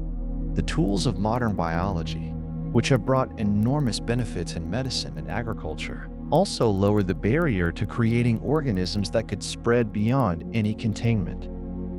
Runaway climate change is slower, but no less final in its potential. The gradual alteration of the conditions that made a planet habitable, driven by the same industrial processes that enabled technological civilization in the first place. These are not hypothetical dangers invented for the purpose of the Fermi paradox. They are real, and they are discussed in the same literature that discusses the silence of the cosmos, because they may be the same subject. If every civilization that reaches our level of development faces versions of these same thresholds, and if most of them do not navigate those thresholds successfully, then the galaxy could be full of the ruins of civilizations that almost made it. Planets with the remnants of cities, atmospheres altered by industry and then abandoned, radio bubbles that expanded for a few centuries and then went quiet. We would not see them. Not because they were never there, but because they did not last long enough to become visible across interstellar distances. The silence in this reading is not the silence of an empty universe. It is the silence of a universe full of brief candles, each one burning brightly for a moment, and then going out before the light could travel far enough to be seen. This possibility that the great filter lies not behind us but ahead is the one that carries the most weight in the present moment, because we are still in the middle of it. We have not yet crossed the thresholds that would tell us we are the kind of civilization that survives, and the cosmos offers no reassurance. There is one more answer worth sitting with before the question rests for the night. It is not a mainstream scientific theory. It does not appear in most physics textbooks, but it is invoked often enough in serious discussions of the Fermi paradox that it deserves a quiet mention. The simulation hypothesis proposes that the universe we observe is not the fundamental layer of reality, that it is, in some sense, constructed, running on some substrate we cannot access, created by some intelligence or process we cannot detect. In this framing, the Fermi paradox dissolves, not because civilizations are rare or self-destructive, but because the universe was not built to contain them in the way we assume. The rules of the simulation might simply not include other civilizations within our observable range, or the simulation might be running only the portion of the universe we can see, with everything beyond the observable horizon as a kind of placeholder. It is an idea that cannot be tested. It may never be testable. But it shares something with all the other answers to the Fermi paradox. It reminds us that the universe we observe may not be the whole story, that the silence we hear may be a feature of our vantage point, not a feature of reality itself, and that the question Enrico Fermi asked at a lunch table in 1950, "Where is everybody?" is still, after all this time, unanswered. not for lack of trying, but because the universe keeps its own counsel and the silence continues. There is one more thing worth sitting with before the question rests. It is something philosophers and physicists call the anthropic principle. And it is, in its quiet way, one of the most disorienting ideas in all of science. It goes like this. We can only ever observe a universe that is compatible with our existence. That sounds almost trivial at first. Of course, we observe a universe that allows us to exist. We would not be here to observe any other kind. But the implication runs deeper than it first appears. It means that everything we conclude about the universe, every pattern we notice, every silence we try to explain, is filtered through the fact of our own presence. We are not neutral observers. We are the universe looking at itself through a very particular kind of eye, an eye that could only have opened under very specific conditions, in a very specific kind of place, at a very specific moment in cosmic history. And that shapes what we see, or rather, what we are capable of seeing. Consider the size of what we can observe. The universe is roughly 14 billion years old, but the observable universe, the sphere of space from which light has had time to reach us, has a radius of about 46 billion light years. Those two numbers seem to contradict each other. If the universe is 14 billion years old, how can we see 46 billion light years in any direction? The answer is expansion. Space itself has been stretching since the beginning. The light that reaches us now was emitted from regions that have since moved much farther away. The universe did not wait for us to catch up. So the observable universe is a vast sphere, 46 billion light years in every direction from where we stand. And yet, it is almost certainly not all there is. Beyond that horizon, space continues. The current understanding in cosmology is that the universe extends far beyond what we can see, possibly without limit, possibly infinitely in every direction. We have no way to observe it. No signal from beyond the observable horizon can ever reach us. The expansion of space ensures that whatever lies out there, more galaxies, more stars, more worlds, perhaps more minds, is permanently beyond our reach. We are, in a sense, islanded. Not just on a pale blue dot in one unremarkable corner of the Milky Way, but inside a bubble of knowable space, surrounded by an ocean we can never cross and never see. The anthropic principle whispers something here. It reminds us that we should not be surprised to find ourselves in a universe old enough and large enough to produce us, because we could not exist in any other kind. The very fact that we are asking the question selects for a universe capable of generating the question. But it does not tell us how common we are. It does not tell us whether minds like ours are scattered throughout the cosmos in their billions, or whether we are something close to singular. It only tells us that we are here, and that being here was possible. The rest remains open. And so we return, gently, to the silence. Decades of searching, radio telescopes sweeping the sky, systematic surveys of nearby stars, the careful analysis of anomalous signals, the slow accumulation of confirmed exoplanets, now numbering in the thousands, with billions more estimated beyond our current reach. All of it has deepened the question rather than answered it. The silence has not broken. And in a universe this old, this large, this chemically rich, a universe that has been forming stars for nearly as long as it has existed, that silence is genuinely difficult to account for. The absence of evidence is not the same as evidence of absence. That distinction matters. The fact that we have not detected another civilization does not prove that none exist. Our searches have been limited in scope, in frequency range, in duration. Our technology is young. Our listening has barely begun. And yet, in a universe 14 billion years old, in a galaxy that has been forming stars for most of that time, in a cosmos where the conditions for biology have existed for billions of years in countless places, the silence still asks to be explained. It is not a comfortable silence. It is the kind that makes you wonder what you are missing.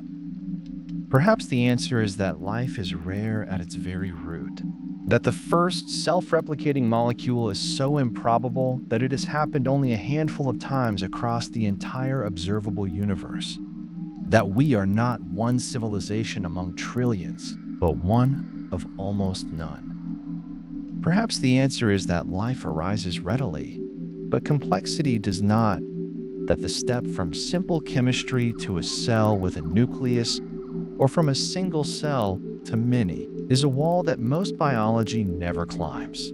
Perhaps civilizations do arise, in time, but carry within them the seeds of their own ending. That the same ingenuity that builds a radio telescope also builds the instruments of self-destruction, and that the window between first transmission and final silence on cosmic timescales, very brief. Perhaps they are out there, and they are quiet by choice, or by necessity, watching, or hiding, or simply indifferent to a young species still learning to listen. Perhaps the universe is stranger than any of these answers. Perhaps the framework we are using, the assumption that minds expand outward, that civilizations leave visible traces, that the cosmos should be legible to us, is itself the error. We do not know. After all this time and all this searching, we do not know. But whatever the answer turns out to be, it will not be a small thing. If we are alone, truly alone, or nearly so, then the emergence of mind in this universe is something almost incomprehensibly rare. 100 billion galaxies, each holding hundreds of billions of stars, and the capacity for wonder arose perhaps only once, or only a few times, in all of that immensity. That would mean something. It would mean that what happens here on this small world, in this brief window of time, carries a weight that is difficult to fully hold. And if we are not alone, if the cosmos is in some sense teeming, and the silence is only a matter of distance, or time, or the limits of our instruments, then we are part of something vast and patient, a universe slowly becoming aware of itself through countless separate minds, none of them yet able to reach the others. That, too, would mean something. Either way, the question Enrico Fermi asked, quietly, at a lunch table, in the middle of an ordinary afternoon, turns out to be one of the deepest questions a mind can ask. Where is everybody? It is a question about the universe. But it is also a question about us, about what we are, how we came to be, whether the process that made us is common or extraordinary, whether consciousness is a rare accident or something the cosmos tends toward, given enough time and the right conditions. We do not have the answer tonight. Perhaps we will not have it in our lifetimes. But the question is alive, and the search continues. And somewhere, in the quiet between the stars, the universe holds whatever it knows. And we rest here, small and wondering, beneath a sky full of light that left its sources long before we were born. Still listening? And so we rest with that question still open. The universe is roughly 13.8 billion years old. That is a number that resists comprehension. So consider it this way. Our sun is about 4.5 billion years old, and it is not a particularly old star. Some stars in the Milky Way have been burning for nearly 10 billion years. Stars that formed, lived, and in some cases died before our sun had even begun to condense from gas and dust. That means there has been time, a great deal of time, for other worlds to form, cool, and grow complex. For chemistry to organize itself into biology, and biology into something that looks up and wonders. And yet, the sky is quiet. This is the heart of what Fermi noticed, not as a formal argument, but as a simple, almost casual observation. If the universe is this old and this large, and if the conditions for life are not extraordinarily rare, then where's the evidence? Where are the signals, the structures, the unmistakable marks of minds that had billions of years more than we have had? One way to think about this is through a framework proposed by the Soviet astronomer Nikolai Kardashev in 1964. He suggested that civilizations could be ranked by how much energy they are able to harness and use. A Type 1 civilization uses roughly the total energy available on its home planet, all the sunlight falling on its surface, all the energy stored in its oceans and atmosphere. We on Earth have not quite reached Type 1. We are somewhere on the approach to it. A Type 2 civilization has learned to capture the full energy output of its star. Every photon, every particle of solar wind, gathered and used. One way to do this, proposed by physicist Freeman Dyson, would be to dismantle the planets of a solar system and reassemble that material into a vast shell or swarm of structures surrounding the star, a Dyson sphere, or more realistically, a Dyson swarm. A cloud of orbiting collectors, each harvesting light and radiating the waste heat outward as infrared radiation. A structure like that would be visible from Earth, not as a point of light, but as an anomaly, a star that glows too brightly in infrared and too dimly in visible light. Astronomers have looked for this signature. They have not found a confirmed example, though one star, known as KIC 846-2852, showed unusual dimming patterns that briefly drew attention. Natural explanations, involving dust and debris, have since gained more support, but the search continues. A Type 3 civilization would command the energy of an entire galaxy, hundreds of billions of stars, organized and harvested across 100,000 light years. Such a civilization would be, by any measure, almost incomprehensibly powerful and almost incomprehensibly visible. The infrared glow of a galaxy being systematically harvested would stand out against the background of the cosmos. Astronomers have surveyed nearby galaxies looking for exactly this kind of anomaly. So far, nothing has been found that requires that explanation. And this is where the silence becomes strange. If even one civilization in the Milky Way had reached Type 3 status in the last few billion years, we would likely know. The evidence would be written across the sky. The absence of that evidence is not proof that no such civilization exists, but it is a fact that asks to be explained. There are many possible explanations, and none of them has been ruled out. Perhaps complex life is simply very rare.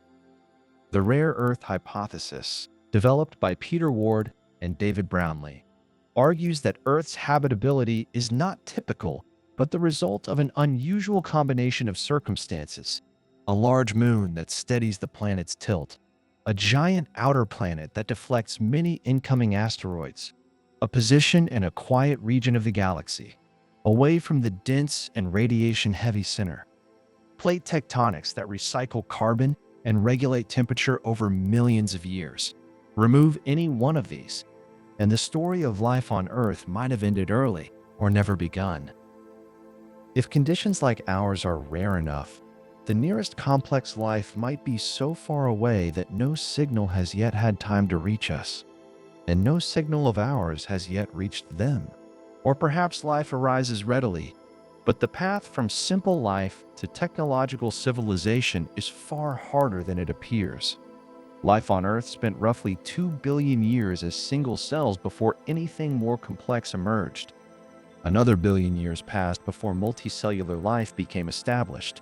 Technological civilization has existed for only a few thousand years out of a 4 billion year biological history.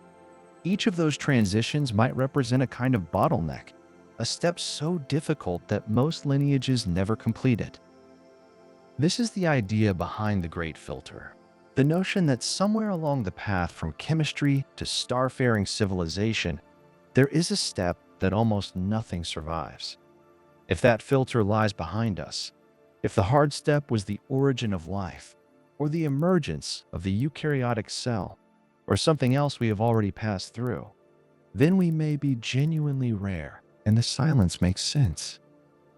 But if the filter lies ahead, then the silence may be telling us something about our own future, something quieter and more unsettling. That civilizations tend to reach a certain level of power and then, for reasons internal to themselves, do not continue. Nuclear weapons, engineered pathogens, the slow unraveling of the conditions that made a planet habitable. These are not hypothetical concerns. They're things we already understand how to do. There are softer explanations too. The zoo hypothesis suggests that advanced civilizations are aware of us but have chosen not to interfere, watching, perhaps, or simply leaving us to develop without contact. The transcension hypothesis proposes that civilizations do not expand outward at all, that as technology matures, the more interesting frontier becomes inward, toward miniaturization, toward the complexity of inner experience, toward spaces too small to be seen from across the galaxy. And there are harder explanations. The dark forest idea, rooted in game theory, suggests that any civilization capable of detecting another has reason to fear it. That in a universe of limited resources and uncertain intentions, silence may be the only safe strategy. That the cosmos is quiet, not because it is empty, but because everyone is hiding. We do not know which of these is true. It is possible that several are partially true at once. It is possible that the answer is something we have not yet thought of. What we do know is that the search has not ended. Technosignatures, any detectable mark of technology, not just radio signals, are now a serious area of study. The James Webb Space Telescope is beginning to analyze the atmospheres of distant planets, looking for combinations of gases that biology tends to produce. Oxygen, methane, nitrous oxide, gases that would not persist together without something continuously replenishing them.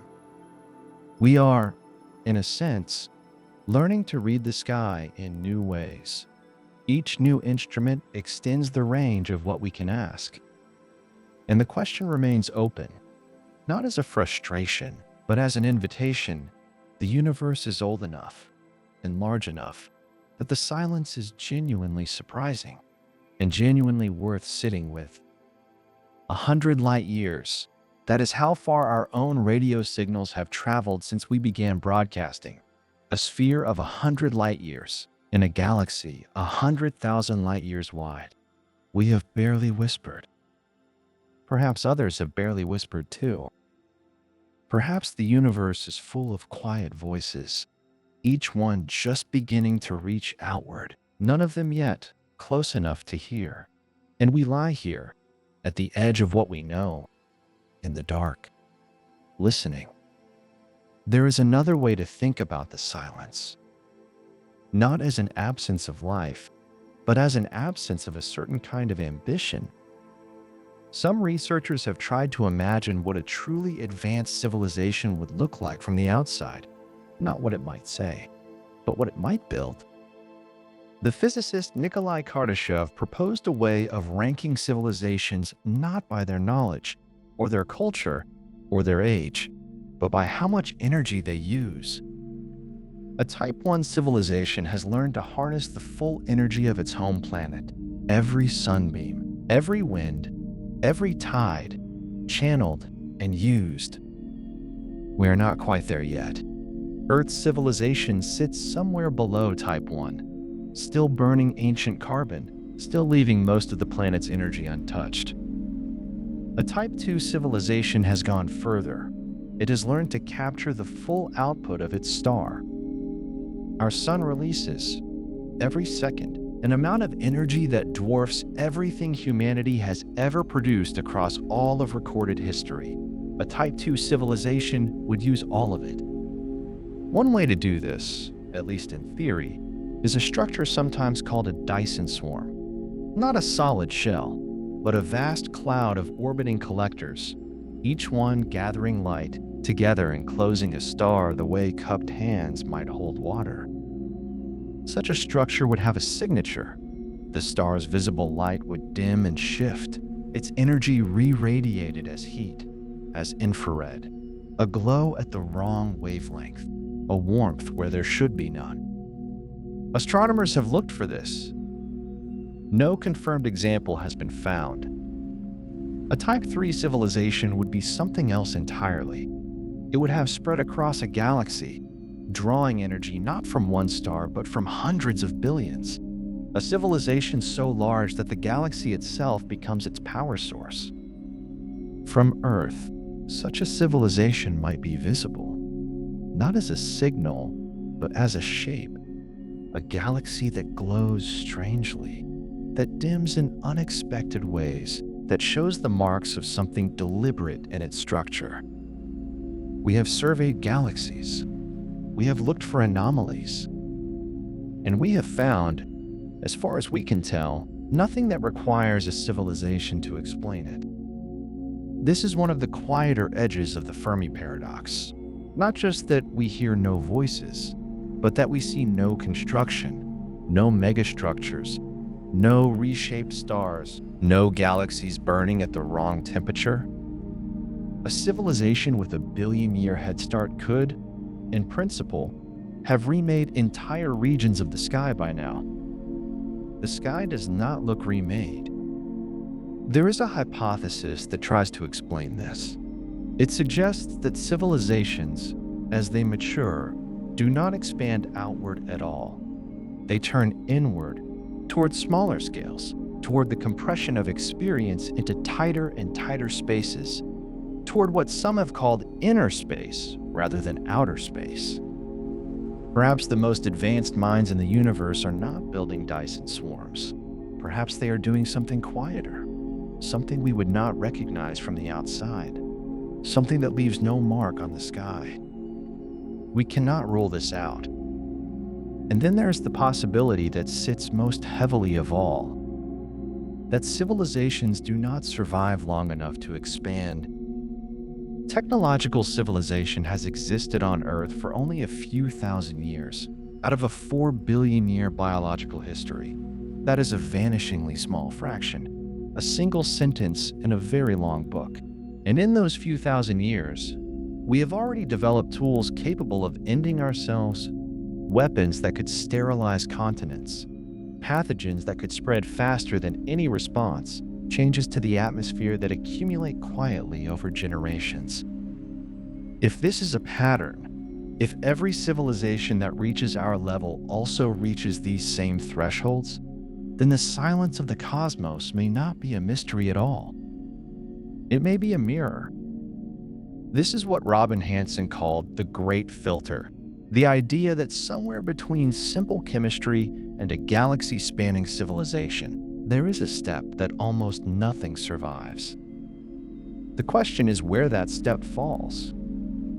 If it lies behind us, if the hard part was the origin of life, or the emergence of complex cells, or the leap to multicellular bodies, then we may be genuinely rare, survivors of a gauntlet that most worlds never clear. And the future, however uncertain, is at least open. But if the filter lies ahead, if the hard part is something that technological civilizations encounter only after they have already come this far, then the silence is a warning we cannot quite read. The discovery of even simple life elsewhere, a microbe in the Martian soil, a biosignature in a distant atmosphere, would shift the weight of this question considerably.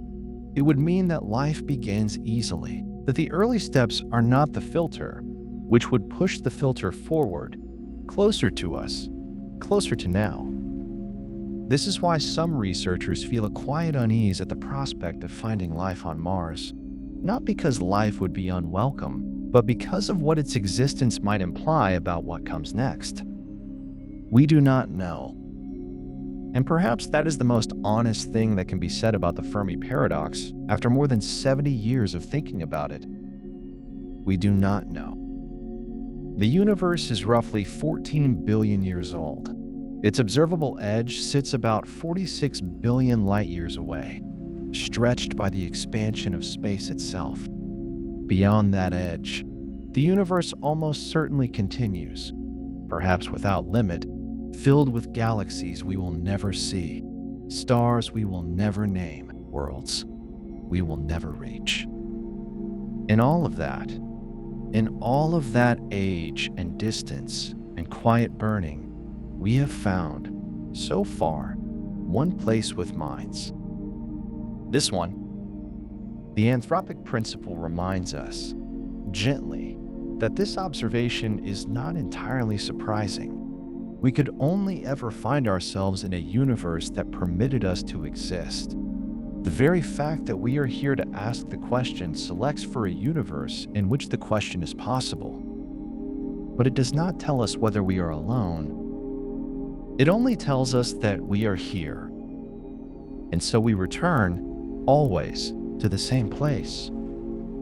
A planet, orbiting an ordinary star, in a quiet region of an ordinary galaxy, in a universe so large that the mind releases its grip before it reaches the edge. We have been listening for decades. We have built instruments of extraordinary sensitivity. We have learned to read the chemistry of distant atmospheres, to search for the infrared warmth of captured stars, to scan the sky for pulses of laser light aimed across the void.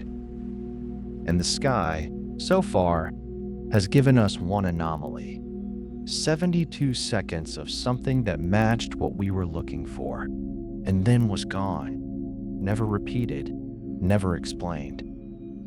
The silence continues, not as an answer, but as a question that keeps its shape, no matter how long you hold it, whatever the Fermi paradox resolves to, and it will resolve, someday, one way or another. The resolution will say something about the nature of minds in the universe, about how rare they are, or how fragile, or how strange. It will say something about us. For now, the stars are where they have always been, each one quietly burning, each one surrounded, perhaps, by worlds. The universe does not hurry. It has been here for 14 billion years. It will wait. And somewhere in all of that stillness, in all of that ancient light crossing distances too large for any number to hold, there may be something listening, just as we are.